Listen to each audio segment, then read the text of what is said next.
네, 오후 말씀을 시작할게요. 오전에 교회의 이 세계관에 관해서 성경을 중심으로 봤어요. 성경 중심으로 보니까 요약을 하면 두 가지다. 하나님은 세상을 여기에다가 뭔가 비전을 갖고 있지는 않다. 우리가 사는 이 세상에 혹시 비전이 있다면 하나님은 이 세상에서 필요한 당신이 원하는 사람들에게 구원하시려고 하는 그 작전을 펼치는 것 뿐이다. 그러니까 우리도 그 작전의 일환으로 우리는 교회니까 신자니까 하나님이 원하시는 개인의 구원과 또 그리고 하나님이 원하시는 예루살렘에서 땅끝까지 이르는 그러니까 구원의 사역에 동참하는 것이 그러려고 우리가 사는 거다. 세상을 그런 식으로 바라봐야 된다. 이렇게 말씀을 드렸죠. 두 번째는 이제 오늘 이 시간에는 그러면은 이게 역사적으로 한 번쯤은 되돌이켜 봐서 교훈 얻을 만한 내용을 제가 가지고 이제 두 가지를 가지고서 여러분에게 질문, 뭐 답 이런 거 이렇게 같이 그런 형식을 가지고 해가면서 제가 오전에 드렸던 이 교회 세계관에 성경적인 세계관에 어떻게 이 믿음의 선배들이 잘 따라갔는가 또 우리는 어떤가 이제 이런 걸 좀 볼 거예요. 이제 제가 이제 중심으로 이렇게 볼 것은 청교도들이 그 당시에 아메리카 대륙에 이제 이주를 하게 되잖아요. 이제 거기서부터 얘기가 돼서 어디로 갈 거냐면 미국의 헌법을 좀 들여다볼 겁니다. 제가 뭐 법학자도 아니고 우리나라 법도 모르는 사람이 미국의 헌법을 본다는 게 좀 그렇지만 성경적인 세계관으로서 미국의 헌법을 좀 들여다보면 우리가 좀 얻을 교훈이 생각보다 많다. 이 말씀을 제가 끌어가 보려고 하는 거예요. 자, 미국이라는 나라는 그게 원래 자리 잡고 있던 사람들이 있었죠. 아메리칸 인디언이라고 하는 사람들인데 뭐 그 사람들은 여러분은 아시다시피 어떻게 그걸 보시든지 간에 그 사람들은 현존하는 지배 그룹은 아닙니다. 이따가 이제 뺏겼죠. 그러면 이 어마어마한 신대륙은 어떤 사람들 위주로 들어가느냐면 유럽에서 이제 이주를 해서 들어가잖아요.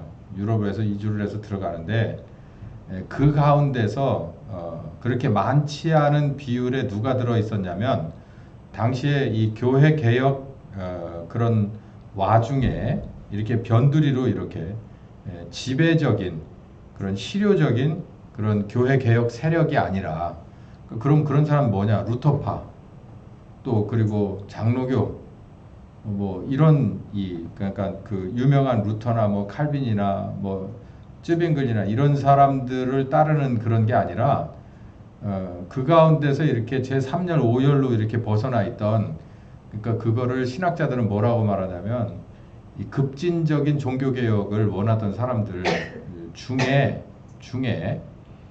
요 사람들이 껴 있어요. 이 청교도와 분리주의자들 이런 사람들이 껴 있는데 이 사람들이 신대륙으로 이주하기로 결정을 해요. 그래서 얼마 안 지났죠. 뭐 몇 달 정도밖에 안 되는데 우리 그 추수감사주일에 이제 그 얘기를 제가 조금 했었잖아요. 그리고 이제 이 침례교의 그 역사를 저희가 훑어보면서 이제 그 얘기도 해줬죠. 침례교회는 원래 이 교회 개혁 세력에서 봤을 때는 제 5열입니다. 저쪽 가에 있는 사람들이에요. 특이한 사람들. 그쪽에 있는 사람들인데 그런 생각을 가지고 있던 사람들 중에서 청교도 그리고 분리주의자 뭐 침례교도 들어가 있겠죠. 이런 사람들이 신대륙으로 이주를 결정을 했어요. 왜 그렇게 했냐는 거죠. 왜? 뭐 시간 들여봐야 이제 제가 시간이 쫓기니까 이 사람들은 신앙의 자유 때문에 그렇게 했어요. 그러니까 미국에 이주하겠다는 사람들의 거의 대부분은 범죄를 하고 도망간 사람들도 상당수 있었을 거고 그리고 한몫 잡아보겠다고 간 사람들도 있었을 거예요. 지긋지긋하게 소장농으로 사는 게 징글징글해서 목숨 걸고 나는 새로운 기회를 얻어보겠다 생각한 사람들도 굉장히 많았을 거예요. 별의별 사람들 다 있는데 그 중에 한 틈에 껴있던 사람들이 신앙의 자유를 쫓던 급진적인 종교개혁 세력이다. 그 사람들이 들어가서 신앙의 자유를 꿈꾸면서 그 어려운 결정을 하고 불신자들과 항해를 하고 교류를 하면서 건너가기도 하고 그리고 자리를 잡아서 생활하기도 했다. 왜 그랬을까? 신앙의 자유 때문이다. 신앙의 자유. 당시 유럽에서는 캐톨릭이 어느 정도 이렇게 부서지긴 했지만 개신교라고 올라온 사람들 중에서도 자기네들이 볼 때 미흡한 교회 개혁일 뿐만 아니라 오히려 종교개혁을 하던 사람들이라고 해서 더 핍박을 하는 거예요. 같은 개혁 세력이지만 더 핍박을 하는 걸 보고 도대체 여기선 살 수 없다. 여기서는 올바른 신앙생활을 하기 어렵다라고 생각해서 뭘 결정했냐면 이주를 결정했다고. 이주. 제가 오전에 그런 얘기를 드렸잖아요. 우리 여기서 나름 편안하게 뭐 여러 가지로 다 보장되어 있는 곳에서 부족한 점이라고 해봐야 뭐 있는 거 견딜 만한 이 상황에서 정말 우리가 상상할 수 없는 곳에서 여기 진짜 이렇게 광야 같은 곳에 이만큼 이렇게 깃발을 꽂아놓고 여기가 우리가 가야 돼서 예배 드려야 될 곳입니다 라고 하면 여러분은 어떻게 하실래요? 라고 하는 제가 질문을 드렸던 게 바로 이런 의도에서요. 이 사람들이 바로 그런 어려운 결정을 그거하고는 상상할 수도 없는 결정이죠. 자기와 자기들의 자녀들의 모든 미래를 다 걸고 이주선을 타고 이주해서 그 당시에는 정말 미지의 땅이고 미지의 땅이라는 게 좋은 미지의 땅이지 불모지죠. 뭐 어디다가 쓰겠냐고. 아무것도 보장받을 수 없는 땅에 이들이 갔단 말이에요. 다른 사람들은 세상적인 이유와 목적 가지고 왔지만 이 사람들은 신앙의 자유 때문에 갔다는 거예요. 이거 우리들도 한번 고민해 볼 필요가 있어요. 우리도 이런 정도 되느냐는 거죠. 성령이 너희에게 임하시면 예루살렘과 온 유다와 사마리아 땅끝까지로 증인된다고 그랬어요. 그러니까 예루살렘은 내 바운다리니까 상관없어요. 유대 정도도 그냥 이렇게 아침에 갔다 저녁 때 돌아올 수 있으니까 그렇다고 치고 사마리아는 얘기가 좀 달라지고 사마리아보다 한 급 더 넓은 곳으로 어쩌면 목숨의 모든 것까지 다 걸고 가야 될지도 모른다라고 하면은 따라갈 수 있겠냐는 거죠. 그쪽으로 끌어가면. 뭐 요즘 날에 세련된 신자들이 깍쟁이 신자들이 이런 거 고민해 보면서 신앙생활하는 사람은 없습니다. 근데 성경은 이렇게 돼 있어요. 그리고 이 사람들은 이런 결정을 중요하고 어렵지만 그렇게 내렸다는 거죠. 뿐만 아니라 이 사람들은 신앙의 자유를 위해서 독립전쟁에도 참여했어요. 독립전쟁은 영국과 싸우는 전쟁인데 이 가운데서 적극적으로 참여를 해서 독립을 얻어냅니다. 영국이라고 하는 나라가 종교적으로는 아주 지극히 편향된 나라예요. 성공회라고 하는 그런 이 교파를 식민지가 된 미국에서도 그 성공회라고 하는 것이 이제 장악을 하고 잠식을 해가고 주도권을 쥐려고 하는 것에 이 사람들은 그건 아닌 거예요. 신앙의 자유 때문에 내가 여기까지 넘어왔는데 그 성공회 밑으로 우리가 들어가거나 우리는 도망자 신세를 또 해야 되냐? 영국에서 똑같아지는 거야? 안 되는 거예요. 우리는 뭘 해도 해야 되냐? 사람들이 영국이라고 하는 나라의 기득권에서 벗어나길 원해서 전쟁이 벌어진다면 우리도 미국 편을 들겠다. 그래서 미국 편을 들어 싸운 거죠. 여기서 하나씩 알아야 될 게 제가 여기 이렇게 써놨잖아요. 불신자들과 항해하고 교류했어요. 항해는 같은 배를 타는 거예요. 그리고 교류한다는 건 그들과 많은 것들을 서로 연결짓고 통했다는 얘기예요. 이 사람들 그런 거 별로 좋아할 사람들은 아니에요. 서로 목적이 다르니까. 근데 같은 방향에서 서로 간에 방향이 같으면 합승하고 가는 거예요. 택시를. 합승하고 어느 정도 가서 그 이상으로 만약에 갈라져야 될 때는 거기서 가차없이 헤어지는 거예요. 그걸 기억해야 돼요. 독립전쟁도 마찬가지. 독립전쟁을 하자는데 여러 목적이 있었을 거 아니에요. 근데 이 사람들은 신앙의 자유를 우리가 지금 오전에 공부했던 그런 이 교회의 이 세계관의 그런 이 추수에 관한 관점에서 이들은 그게 이주를 했고 거기에 자리를 잡았고 자녀를 낳고 키웠고 그리고 그 가운데서 살았기 때문에 이게 외풍을 막기 위해서 만약에 우리가 어느 편을 들어서 전쟁을 해야 된다면 전쟁을 하겠다 그래 전쟁에 참여를 한 거예요. 그리고 세 번째는 이제 오늘 여기 중점적으로 봐야 될 건데 이 사람들은 왜 국교를 거부했나? 이들의 이제 헌법을 좀 볼 텐데요. 신기한 게 있어요. 그 어려움을 겪고 모국을 떠나요. 그리고 그 아주 정말 굳은 결심으로 모국과 전쟁을 했어요. 그 뭐가? 자기네들의 신앙을 자유롭게 신앙생활을 하고자. 그래서 정말 누구의 뭐랄까 간섭도 받지 않고 우리가 원하는 신앙생활을 제대로 한번 해보고 싶다라고 하는 걸 가지고 목숨을 걸고 와서 진짜 많이 목숨을 잃고 상하고 다치고 괴롭고 고독한 것을 다 이겨내가면서 자리를 잡았던 사람들이 전쟁까지 불사했던 사람들이 이제 독립을 해서 헌법을 만드는데 이 사람들의 헌법 1조가 그러니까 헌법 1조는 모든 법 위에서 모든 법의 근원이에요. 근원. 여기서부터 이 컨셉으로 다 뻗어나가는 거예요. 법이. 그게 헌법이거든요. 그러니까 이 사람들의 헌법 중에서도 1조가 뭐냐는 거예요. 1조가. 제가 한번 이 번역된 걸 읽어볼게요. 의회는 정부는 이 말이죠. 종교를 세우거나 자유로운 종교 활동을 금지하거나 발언의 자유를 저해하거나 출판 자유, 집회 권리, 정부에 탄원할 수 있는 권리를 제한하는 어떤 법률도 만들어서는 안 된다. 이게 이렇게 번역이 이런데요. 그냥 제가 영어를 잘하는 건 아니지만 이렇게 보면 여기 참 진짜 읽어보면 이게 오히려 더 이 감흥이 있거든요. 법을 만들 수 없다. 이 종교의 기득권을 인정하는 이 법을 만들 수 없다는 거예요. 그게 이제 국교거든요. 이스타블리시먼트 이게 of religion이니까 이 주도적인 종교를 세우는 법을 만들 수 없다는 거예요. 그냥 국교 금지예요. 국교 금지.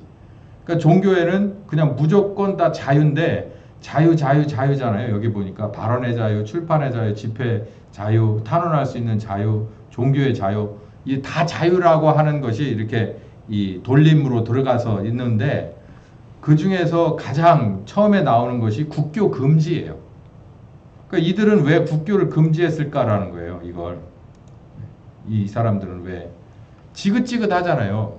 자기네들이 신앙생활하는 그 신앙의 노선을 주도권으로 해가지고 로마 카톨릭처럼 로마에서 카타콤에서 이 땅바닥에서 맨날 이런 순교하고 이런 그 비기득권에 맨날 도망 다니는 게 아니라 이제는 313년에 인정을 받았으니까 로마의 국교로 정해졌잖아요. 그것처럼 이 미국에서도 온갖 어려운 핍박의 과정을 다 겪고 나서 이제는 독립전쟁까지 하고 끝내고 그 다음에 이제 이 헌법을 만들자 그랬는데 거기서 국교로 하면 어떻겠느냐라고 하는 생각이 우리는 상식적으로 있을 법해요. 근데 이 사람들은 그걸 안 했어요. 왜 그랬을까? 가만히 보면 바로 요것 때문에 그렇습니다. 이 미국의 독립선언이라고 하는 게 1776이 전쟁이 나면서 이게 선언이 있는데요. 우리는 다음과 같은 진리를 당연한 것으로 받아들입니다. 즉 모든 사람은 평등하게 태어났고 창조주는 우리에게 몇 개 양도할 수 없는 권리를 주셨습니다. 그 권리 중에는 생명과 자유와 행복의 추구가 있습니다. 이게 천부 인권 사상이거든요. 이 천부 인권 사상이 결국은 어디에서 나오느냐면 국교를 거부하는 거예요. 국교를 거부. 왜냐하면 우리 교회 입장에서는 침례교가 대한민국의 국교가 돼버리면 장로교나 이런 건 다 이단이 돼버리잖아요. 그렇게 되면 우리는 어쩌면 좋을 수도 있겠죠. 뭐 침례교인들은 대출을 해주는데 무보증에 0.001%로 주겠다. 아니면 무이자로 주겠다. 근데 다른 저기들은 막 어마어마하게 페널티를 더 준다. 뭐 이런 실질적인 게 있다면 우리에게는 엄청나게 이득이지만 이들에게 있어서는 자기네들의 신앙의 양심상 뭐가 걸리게 되냐면 이게 걸리는 거예요. 이게 천부인권. 하나님은 이 얘기가 쉽게 말하면 사람 밑에 사람 없고 사람 위에 사람 없다는 거예요. 그렇기 때문에 뭐 할 수 없느냐면 내가 믿는 하나님에 관한 신앙이 절대적이니 다른 사람한테 강요할 수 없다는 거예요. 이거 얼마나 젠틀한 겁니까? 이것처럼 젠틀한 게 없잖아요. 그러니까 국교를 거부한 거예요. 그러면 이 사람들은 진짜 어마어마하게 뒤로 물러선 거예요. 자기네들이 목숨 걸고 메이플라워를 타고 목숨 걸고 자리 잡고 목숨 걸고 전쟁을 하고 몇 대에 거쳐서 정말 신앙생활 해보고자 그리고 왔던 사람들이 결국에 가서 열매를 뭘로 맺느냐면 국교 거부예요. 종교에는 모든 종교는 자유가 있어. 그러니까 와서 이렇게 실질적으로 피를 안 뿌린 사람들도 지금 거기 들어가서 자기가 종교인 행세를 하면 탄압을 받지 않는 거예요. 누구 덕을 보는 거예요? 이 덕을 보는 거예요. 이 덕을. 그러니까 문제가 뭐냐면 온갖 곰팡이도 같이 들어가. 이거는 아니다라고 하는 것도 같이 들어가서 어디서요? 미국의 간첩이 그렇게 많아요. 우리나라에 와가지고 목사 딱지 달고 여기 뭐 진짜 무슨 공작원들이나 쓰는 카메라 달아가지고 이 가가지고서 무슨 명품백도 아니야. 나 명품백이라고 그래서 샤넬백 이따만한 그런 에코백만한 건 줄 알았어. 몇 천만 원짜리. 그것도 아니고 무슨 예매한 무슨 지갑 파우치래. 그거 갖다 주고서 엄청나게 애국하겠다는 사람이 미국 시민권자예요. 그 사람이. 우리나라 말 할 줄 아는. 여기 와서 하는 짓이 꼭 간첩이에요. 그 사람이 미국에서 가지고 있는 나름대로 언론사라고 하는 것을 가만히 여러분 유튜브에서 들여다보세요. 그게 어디 제정신 가진 사람이 할 수 있는 이른바 통일운동가. 뭔 통일을 하는 건지는 모르겠지만 그런 사람들도 미국이 본 거지예요. 왜요? 이 사람들의 이 어마어마한 핏값을 그들의 수혜로 얻은 거예요. 목숨 걸고 뭘 지켜놨더니 신앙의 자유를 지켜놨더니 결국은 거기에 오히려 자리 잡고 앉아있는 건 곰팡이가 자리 잡고 있는 거예요. 그거 하나님도 알아요. 그런데도 성경에 뭐라냐면 의인이나 악인이나 똑같이 비를 주고 똑같이 햇볕도 준다는 거예요. 그런데 반드시 뭐가 있을 거라는 거예요. 심판이 있을 거라는 거예요. 근데 우리는 정말 생각이 짧고 유한한 사람들이라서 하나님 너무 불공평합니다.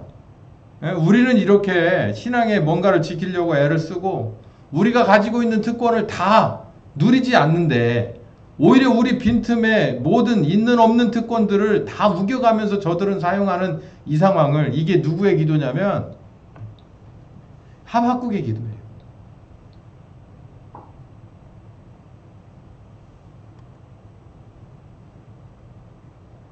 뭐 프랑스 인권은 뭐 보지 맙시다. 프랑스 인권 좀 원래 원초적으로 좀 달라요. 비슷한 것 같은데 가라지예요.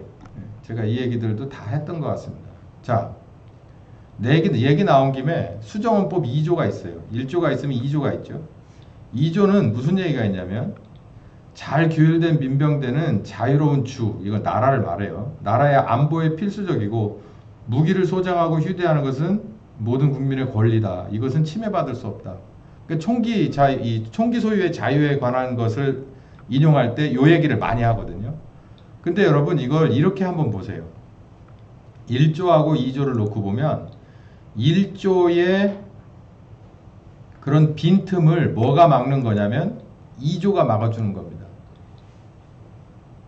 1조의 빈틈은 뭐가 있을까요? 제가 아까 말씀드렸듯이 여기 의회라고 하는 것은 정부거든요.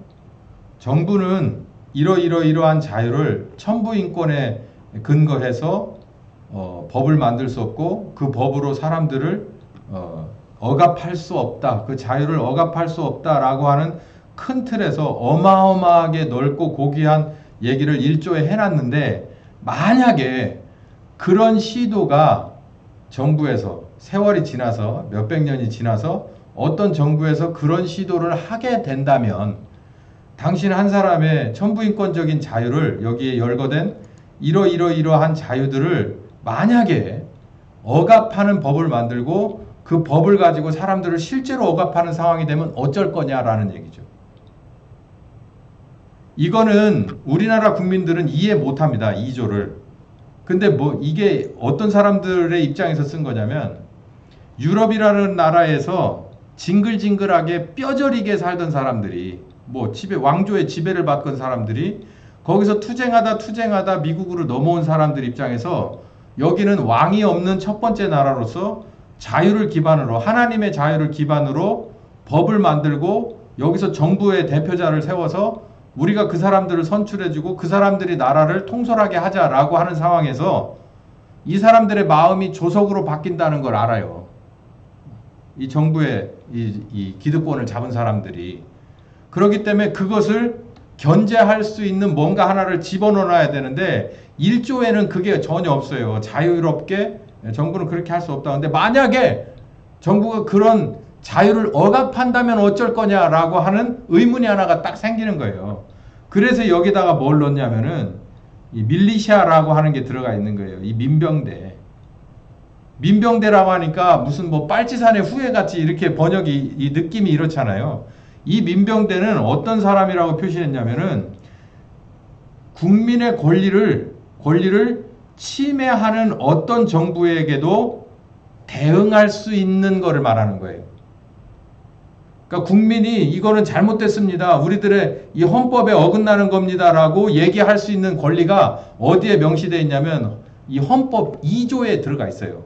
1조는 자유에 관해서 얘기했고 2조는 그게 허물어질 때 어쩔 거냐라고 하는데 들어가 있다고요. 근데 심지어는 이게 뭐까지 주냐면은 총기의 자유까지 주는 거예요. 누군 그래요. 총으로 세운 나라니까 총에 대한 자유를 줘야 된다고 얘기해요. 아니요. 그것도 틀린 말은 아니지만 법에 그렇게 돼 있어요. 법 논리 자체가 만약에 입장이 바뀌어서 이들이 우리를 반대로 억압하는 왕조 시대로 다시 돌아가면 우리는 어떻게 할 거냐라고 했을 때 우리는 모든 걸 걸고 이거를 다시 원위치로 돌려놓을 수 있는 책임은 누구에게 있다? 우리에게 있다는 거예요. 이거 제가 이렇게 아무리 얘기해 줘봐야 우리가 그 사람들이 아닌 이상은 잘 몰라요. 근데 그 사람들의 역사 가운데서 우리는 5,000년 동안 그런 역사가 아니잖아요. 우리는 그냥 여기에 터잡고 여기서 농사지고 여기에서 24절기 해가면서 그냥 이 삼면이 바다에서 있는 채로 그냥 여기서 이렇게 해가지고 살았잖아요.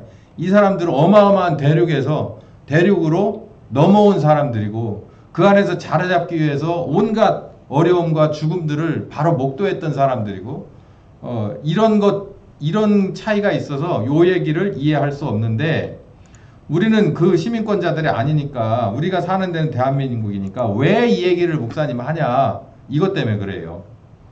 오직 하나님의 뜻 교회 특급 사명은 추수인데 이 특급 사명 곧 추수를 하려면 울타리가 있어야 된다는 거예요. 울타리가. 그 울타리가 미국에 사는 사람들에게는 수정헌법 1조고 2조라는 말이에요. 이게 이해가 좀 여기까지 되셨으면 좋겠어요. 이 사람들이 뭘 보면 알 수 있냐면 왜 국교를 거부했냐는 거예요. 왜 국교를. 아니 국교를 가져다 세워놓고 법으로 엄하게 다른 것들은 금지하고 이게 특혜를 주면서 하면 하나님의 특급 사명인 추수나 이런 거를 얼마든지 할 수 있지 않느냐. 그거 했었잖아요. 누가? 카톨릭이. 카톨릭에서 싫다고 나온 사람들의 목숨 걸고 온갖 것들 다 피해 봐가면서 카톨릭에서 나온 사람들끼리도 기득권을 주장하니까 거기서 또 나와서 미국까지 건너온 사람들이에요. 그 사람들이 어떤 걸로 결실을 맺었냐면 전쟁까지 참여하면서 피를 흘리면서 마지막으로 헌법을 하나 만들어냈는데 그게 뭐냐면 국교 거부라는 거예요. 이게 하나님의 속성이에요. 이게 하나님의 속성. 왜요? 하나님은 여기가 관심이 없어요. 뭐에 관심이 있어? 어느 한 사람의 인격적인 추수를 원하는 거예요. 그 영혼의 추수를 원하는 거예요. 그 영혼을 바로잡고 그 사람의 행동을 바로잡아서 열매 삼아서 그 사람을 추수하면 끝이에요. 여기는 끝나는 거야. 여기에서 왕조를 얼마만큼만하게 아주 시스템을 만들고 온갖 촘촘한 법을 만들어서 여기에다 바벨탑을 쌓고 이런 거 다 소용없어요. 하나님이 어느 한순간에 끝이야. 그러면 그냥 녹아버리는 거예요. 녹아버리는 거. 그렇기 때문에 이 사람들에게 진정한 추수라고 하는 교회 특급 사명을 가진 사람들의 세계관은 이게 옳다는 얘기예요. 이게 최선이에요. 국교를 정해놓지 않고 모두에게 같은 기회를 주고 우리들도 똑같은 선상에서 우리가 얼마만큼 희생을 해서 투자했든 상관없이 우리는 원래 선상에서 하나님이 원하는 그 천부인권의 선상에서 뭐 하겠다? 같이 경주하겠다. 무슨 선한 싸움을 싸우겠다. 그 정신을 가지고 그렇게 세워진 교회들이 영향력이 있어요. 지금이야 저렇게 됐지만 그렇게 정신 가지고 살던 사람들이, 그런 목사들과 교회들이 그런 세계관을 유지하고 하나님의 의로움을 받을 때 저 나라는 나름 힘이 있었어요. 세계관은 이렇게 중요한 거예요. 아까 말씀드린 대로 온갖 곰팡이나 암세포는 존재하는 거예요. 쓸만한 곳에 숙주에 존재해요. 이게 다 죽는 데 같으면은 이 안 좋은 병균들은 다 떠나요. 이 사람이 이제 죽는구나 그러면 더 이상 빨아먹을 게 없어. 여러분 생각해 보세요. 저기 지금 중공이나 저 러시아 같은 데에 이렇게 종교의 자유나 젠더의 자유 뭐 이런 거 얘기해 가면서 거기 뭐 있어요? 운동하는 사람들? 없잖아요. 거긴 그런 빈틈이 없거든. 그리고 그냥 소독약 뿌려버리거든. 근데 여기는 그렇지가 않는 거예요. 이 사회 시스템 자체가. 왜 그러냐면 이게 공평하지 않다는 거 알아요. 하나님도 알고 우리도 알아요. 근데 이 시스템을 가질 수밖에 없는 것은 뭐냐면은 아까 말씀드린 대로 이 세상 자체에 하나님은 영구적인 뜻이 없어요. 이 가운데서 무엇만 원하면 딱 끝이냐면 이 가운데서 원하는 추수만 하면 하나님은 끝이에요. 그 날짜 동안 안에 그 범위 안에 당신의 아들의 복음 가지고 꺼낼 사람 꺼내면 끝이야. 그리고 나서 내려앉든 물에 침수되든 그건 상관이 없는 거예요. 그럼에도 불구하고 그 어간은 뭐 할 수 있게끔 정리정돈이 질서가 있어야 합니까? 추수할 수 있는 질서가 있어야 되잖아요. 그러니까 여기에 말하는 것이 자유예요. 자유로운 종교활동. 나도 너도 종교인이면 똑같이 종교활동을 하자. 너는 너대로 나는 노타치. 만약에 서로 간에 교류한다면 그건 선교적인 입장에서 선한 싸움이죠. 그리고 정부는 절대로 교회를 건드리지 말라는 거예요. 아주 딱질색이에요. 정교분리라고 얘기하잖아요. 정교분리는 이거예요. 밖에 있는 사람들이 교회 안을 건드리지 마라. 들여다보지도 말고 건드리지 말라는 걸 말하는 거예요. 교회에 있는 목사가 정치를 잘하네 못하네 이런 것을 얘기하는 것을 금하는 게 아니고 밖에 있는 정치인이 교회 안에서 종교인들이 뭘 하는지를 신경 쓰지 말라는 거예요. 그게 정교분리예요. 근데 우리는 이상하게 살아요. 네. 여러분 우리가 세상에서 모질라는 사람이어서 저 뒷전에 서서 따라다니는 세계관이면 안 됩니다. 이 사람들 보세요. 이 사람들은 기득권을 주장할 만한 사람들이에요. 충분히 할 수도 있었어요. 근데 그렇지 않고 한 발 뒤로 물러설 수 있는 건 더 강하기 때문이에요. 우리가 믿는 하나님이 더 강하기 때문이고 내가 믿는 말씀이 진리기 때문인 거죠. 앞으로 우리 교회는 그런 마음가짐을 갖고 살아야 됩니다. 세상을 바라볼 때 우리들은 그 어떤 면에 있어서도 우리가 믿는 하나님, 우리가 믿는 성경, 우리들의 삶에 있어서 이 관점과 가치, 이거는 그 누구에게도 침범받을 수 없는 가치예요.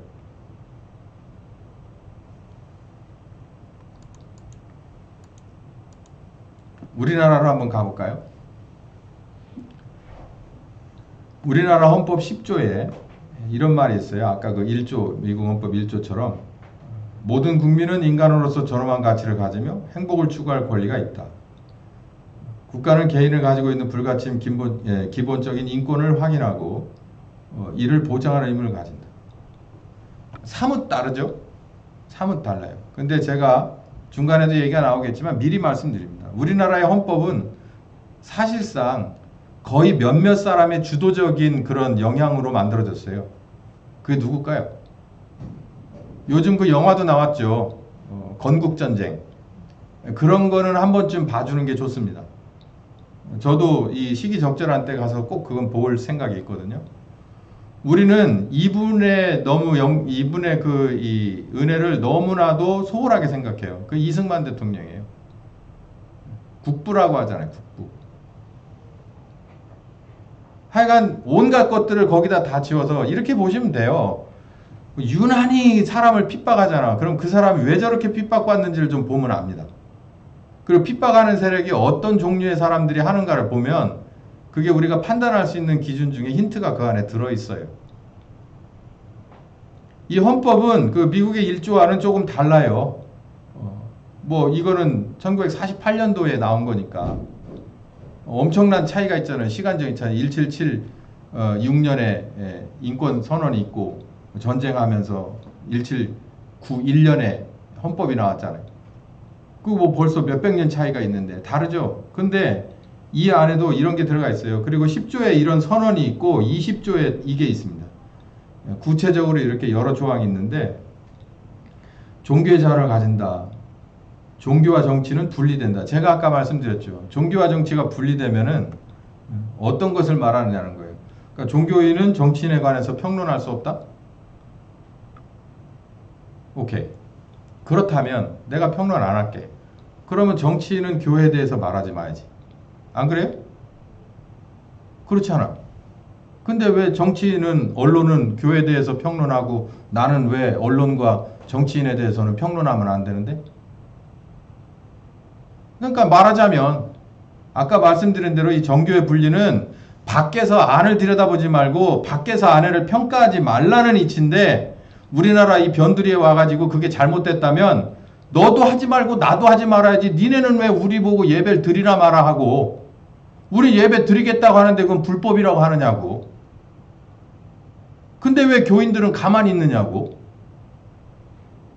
지네 집을 다 털어가도 가만 놔두냐고. 우리의 세계관은 도대체 어떤 세계관을 갖고 살고 있느냐는 거예요. 여기가 어딥니까? 여기가 하나님이 함께 하시는 여기 머리가 누구예요? 근데 왜 가만히 있느냐고. 왜 근데 뒤로 물러서냐고. 추수하게?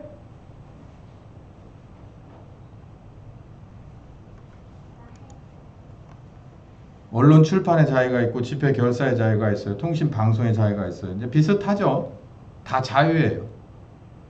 이건 누구 덕을 본 거냐면 어느 한 사사롭게는 어느 한 인간을 얘기하라면은 국부 이승만 대통령을 말하는 거고 그리고 미국 헌법 수정헌법 1조예요. 그 어느 나라의 이 헌법에서도 이런 흔적이 없어요. 아까 프랑스 얘기했는데 프랑스가 좀 비슷합니다. 근데 제가 이 평론은 그냥 안 할게요. 그거하고 이거하고는 전혀 달라요. 그거는 무신론적인 입장이고 이거는 하나님에 관한 입장이 정확한 거예요. 우리는 그 천부인권 사상에 우리 기본된 법을 갖고 있어요. 그렇게 해서 나라가 세워진 거예요. 기왕 얘기가 나왔으니 이 얘기도 한 번 더 하죠. 여기서 이승만 대통령이 뭐 심지어는 이 사람은 우리나라에서 그러니까 대한민국은 세워지지 말았어야 될 나라라는 거예요. 여러분 이 우리나라의 현대사에 대해서 우리는 교인이라면 다 공부를 해봐야 돼요. 우리가 모르고 있는 내용이 너무 많습니다. 저도 마찬가지요. 자 그러면 100번 제가 물러서서 만약에 이승만 대통령이 그 당시에 저 북한이나 그 당시에 북과 그리고 남이 하나가 된 그런 정치체제를 만들자라고 추구하고 있을 때 이승만 대통령이 그래 나는 기법 나는 포기할게 니네가 알아서 해봐 그러면은 저쪽에서 정권을 잡았겠죠. 그럼 지금 우리나라가 어떻게 돼 있을까요? 제가 왜 그 뻔한 답이 나올 만한 얘기를 여러분에게 질문을 드리냐면 저 사람들은 애초부터 그 정치 체제를 가지고 여기랑 똑같이 통일을 시키려고 했던 사람들이고 우리 쪽에서 나온 이승만 대통령이 가지고 나온 대한민국의 정체는 바로 지금의 정체라고요. 지금의 정체. 이 틀을 잡아놓은 거예요. 그런데 왜 이승만 대통령을 욕해? 뭐가 잘못됐는데? 아니 살아보니까 싫어? 대한민국이? 그 북한으로 가면 되지. 그 여기다가 이렇게 시계 차고 다니는 목사님은 북한에 가셔서 목회하시면 되지. 그쵸? 선교비 좀 보내드릴까? 근데 또 그 양반이 가면 막 고위층이 나와서 막 이렇게 한다네. 다른 분들은 가면은 목숨이 위태로운데. 그 어쨌든 보내요, 그분. 아니 여기가 왜 싫으냐고. 저는 요즘은 진짜 간첩이 우리나라 국회에서 하여간 어디든지 없는 데가 없어. 아주 그냥 만발을 했어. 우리나라 이 정보원은 뭐 하고 있는 데인지 아예 없어. 아예 그게 달했어. 전 이렇게 말하고 싶어요.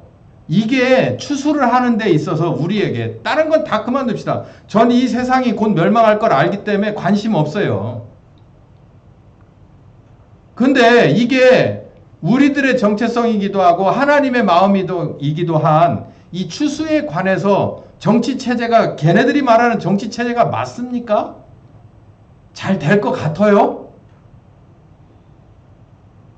우리가 제대로 전도할 수 있을 것 같아요? 전도의 자유가 있을 것 같아요?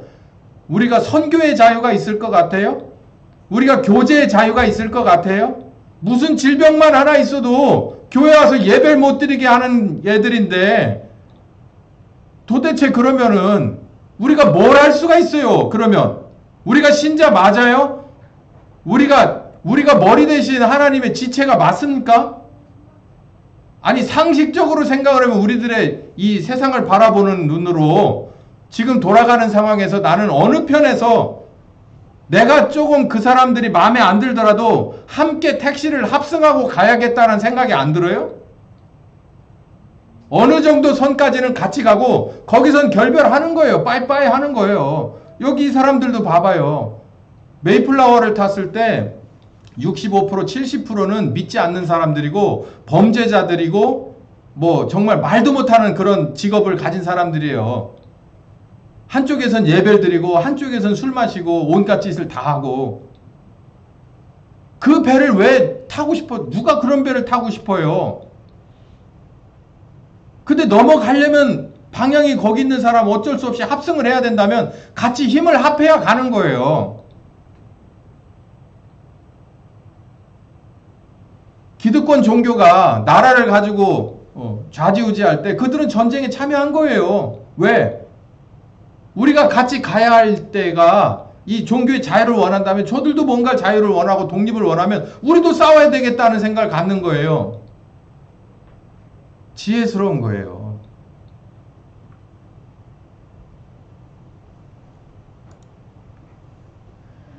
대한민국의 교회는 신앙의 자유를 위해서 뭐 했습니까? 조선왕조 때?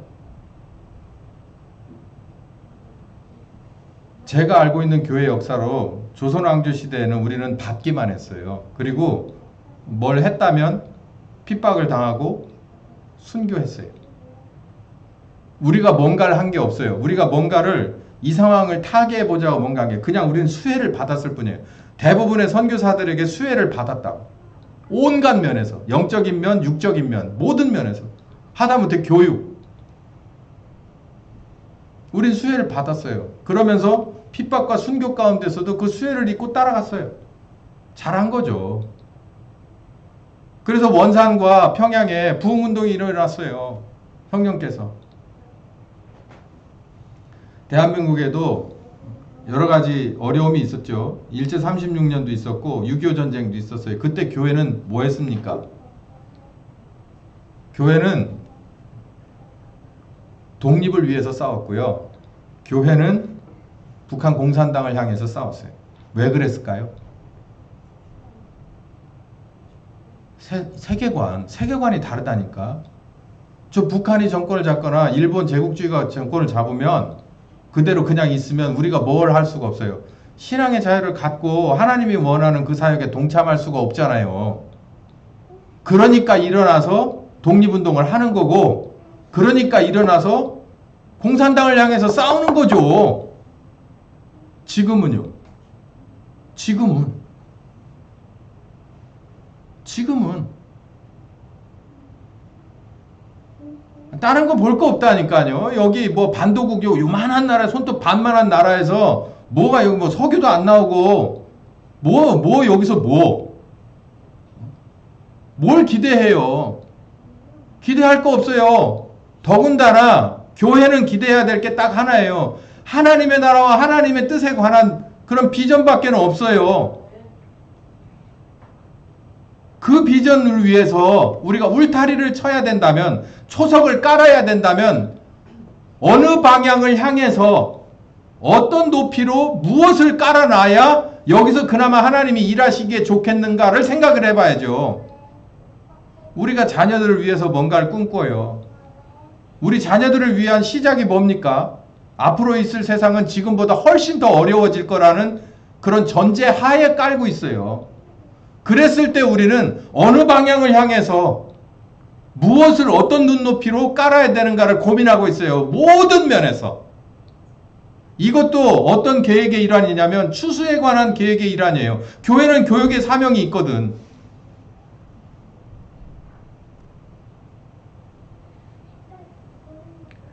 대한민국 교회는 헌법에 영향을 주었나? 사실상 아까 말씀드린 대로 몇몇 사람의 특정한 사람들의 영향 때문에 그 은혜를 우리가 입고 있는 건 사실이에요. 뭐 그래도 그분들도 우리 신앙의 선배입니다 라고 한다면 우리들도 뭔가를 한 건 마찬가지 있겠죠. 근데 우리에게 의무가 주어져요. 뭐냐면 그 좋은 터전을 공짜로 물려받은 세대잖아요.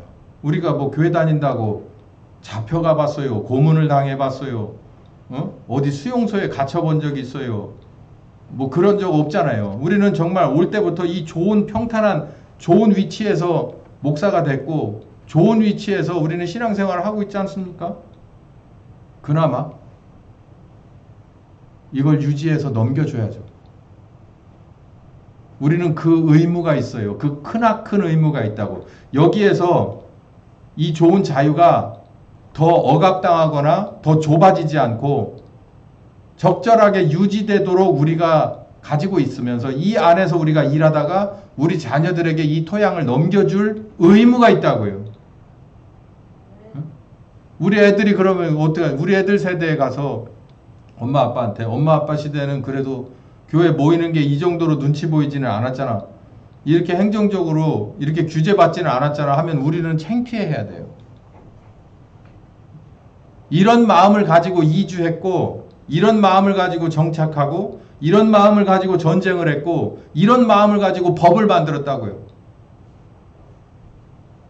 우리들도 똑같이 그 사람들과 똑같은 복사판은 아니더라도 우리들이 가만히 어느 날 태어나서 보니까 우리는 정말 좋은 시대에 살고 신앙생활하는데 이보다 더 좋은 시대가 없어요. 이보다 더 좋은 시대를 어떻게든지 갉아먹고 쪼개보고 어떻게든지 오므려 보려고 애를 쓰는 세력은 있어요. 저는 정치적으로 우좌파 아닙니다. 저는 나이로 볼 때는 386 세대예요. 386 세대는 신학생들이라고 그래서 좌파 없는 게 아니에요. 엄청 많아요. 저도 원래 태생 자체가 이렇게 물음표 가진 사람이에요. 이런 거. 그냥 덮어놓고 아멘이 아니라 이런 사람이에요. 좀 굽어 있죠. 우리 땐 다 그랬어요. 근데 이거 한 가지는 얘기합시다. 내가 같은 주민등록번호를 가지고 대한민국 여권을 쓰더라도 저는 하나님 나라의 여권을 가지고 하나님 나라의 사역자로도 있다고요. 그러면 뭐가 우선이냐를 고민해야 돼요. 우린 여기서 이만큼 가면 끝나요. 이 주민등록번호는 말소될 거고 이 여권은 이 나라가 없어져 버리면 그나마도 끝나는 거고, 에? 중화민국 거 갖고 다닐 수 있을라나?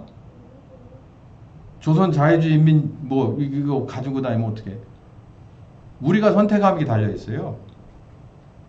근데 불변하는 게 하나 있어요. 하나님 나라의 여권과 하나님 나라의 유니폼이에요. 우리들의 믿음의 선배들은 다 그 유니폼을 위주로 살았어요. 그 관점에서 세상을 바라봤어요. 그 관점의 세상이 뭐냐? 성경을 봤더니 추수의 관점이더라는 거예요. 하나님의 나라와 하나님의 뜻에 관한 관점이고 구원의 관점이더라는 거예요. 그것 때문에 이들은 온갖 것을 다 허비하기도 하고 투자하기도 하고 피를 흘리기도 하고 목숨을 버려서라도 무엇은 울타리를 쳤다고요? 추수에 맞는 울타리를 쳤다는 거죠. 우리도 그렇게 세상을 바라보고 필요에 따라서는 그 울타리를 쳐줘야 됩니다.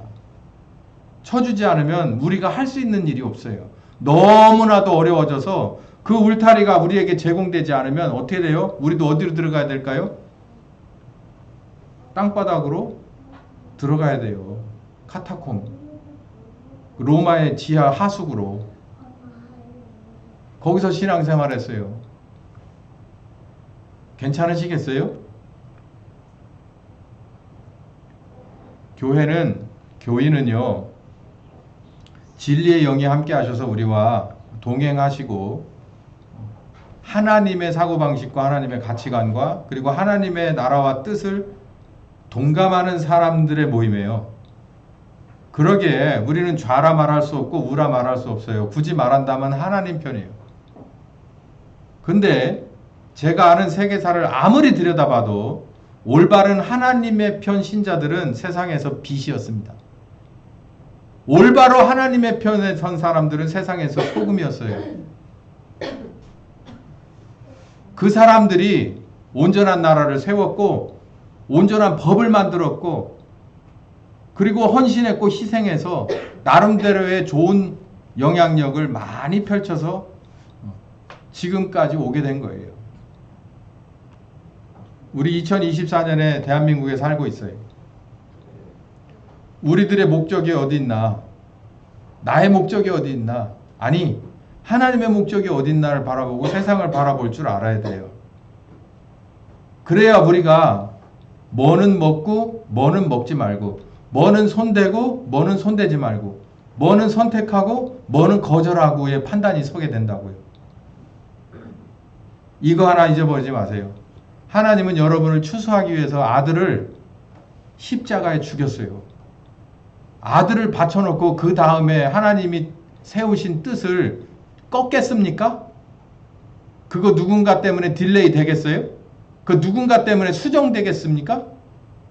하나님이 누구신데? 아니 내가 내 아들을 희생시켜가지고서 뭔가 계획을 세웠다면 나 같은 사람도 절대로 그 뜻을 내가 그 자리에서 피를 흘리고 죽으면 죽었지 내가 바꿀 생각이 없는데 하나님인데 공의로운 하나님인데 공의로운 아들을 십자가에 희생시켜가지고 세우신 뜻인데 그게 추수의 뜻인데 그거를 뒤로 물러가겠어요? 하나님이? 우리가 그 하나님 편이면 무서울 게 없어야 돼요.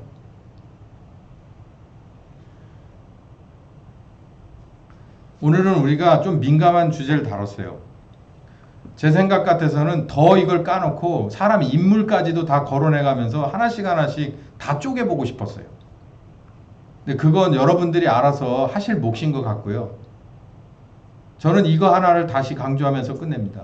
우리들의 세계관은 어찌해야 할까요? 하나님의 세계관, 하나님의 눈높이로 우리도 볼 줄 알아야 돼요. 하나님의 눈높이로 이 세상의 하늘과 땅을 어떻게 보실까요? 하나님의 눈높이로 이 세상에 모든 사람들이 있는 이 사회를 어떻게 보고 계실까요? 오직 죄로부터의 구원이에요. 추수를 원하시는 거예요. 거기에 합당한 모든 계획을 성령께서는 교회 안에서 다 가지고 계세요. 우리는 거기에 발맞춤할 수 있는 2024년 대한민국에 소속된 하나침례교회가 되기를 예수님의 이름으로 축원합니다. 기도하겠습니다. 감사하신 주님, 세상을 바라보는 우리 올바른 시선을 갖길 원합니다. 좌우로 치우치거나 흐릿한 시선 말고 하나님의 확실하고 정말 정확한 진리에 근본한 우리들도 그런 시선을 갖길 원하오니 우리에게 귀한 말씀을 더 많이 주셔서 깨달아 알 수 있는 기회를 허락하여 주시옵소서. 우리들이 정말 하나님이 원하는 그러한 교회의 지체로서 정말 우리 성령님 원하시는 데까지 땅끝까지 가기를 소원하오니 정말 꼭 필요한 은혜들을 다 입혀 주시옵소서. 예수님의 이름으로 기도했습니다. 아멘. 네, 오늘 여기까지 하겠습니다.